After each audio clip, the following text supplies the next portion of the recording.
First here at 5, we're committed to following the property assessment issues in Jackson County. Those issues could have a direct impact on the amount of money you pay in property taxes. Well, we've spent the past several weeks getting the new tax rates from schools and cities. This graph right here behind us, it shows every city in Jackson County that lowered its taxes except Oak Grove. It's kept the same tax rate as last year. And this graph, it shows the school districts. KCPS and Raytown were the only ones to keep the same rates as 2022. KSHB 41 reporter Charlie Keegan listened to voices of people who will pay these taxes. But first, he explains the rule in place to protect your tax bill from skyrocketing. What you pay in property taxes is a percentage of your home's value. Usually when your home's value goes up, well, the amount you pay in taxes also goes up. But in Missouri, there's something called the Hancock Amendment, which puts a cap on how much schools and cities can actually collect. And it says when property values go up, the amount of tax money these places can take from you can't go more than the rate of inflation.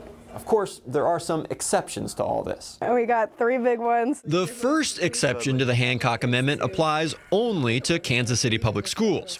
Whitney and her 3 dogs pay that tax, even though there's no school in her West Plaza neighborhood. You want a place where you live to be great in all aspects, so. A court order says KCPS can keep its mill levy at 4.9599 no matter what happens to property values, like them going up. So keeping that same mill levy this year means the school district will get about $33 million more than it did in 2022, which means property owners are paying about $300 more in their tax bill.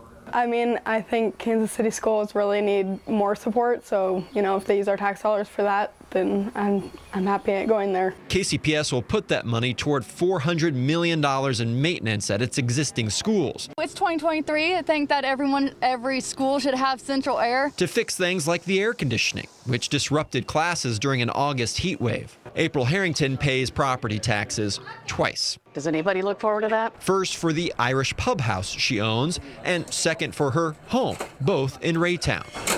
You invest in your future, and that's how I feel about it. Voters can give taxing jurisdictions permission to skirt the Hancock Amendment, and that's what they did in Raytown. In April, voters approved 2 questions allowing the Raytown School District to keep its tax rate the same. The school board says an average bill will go up by about $90 in 2023. I think that shows that the people of Raytown do want to keep investing in the schools and have a great community. Most tax rates are split into 2 different categories, general revenue and debt service. The Hancock Amendment does apply to general revenue, but it does not apply to debt services. So, City of Oak Grove, for example, lowered its general revenue portion of the tax rate, but raised the debt service. So 2023's tax rate is the exact same as 2022's. But with our increased property values this year, it means Oak Grove will make about $250,000 extra this year. I'm Charlie Keegan, KSHB 41 News.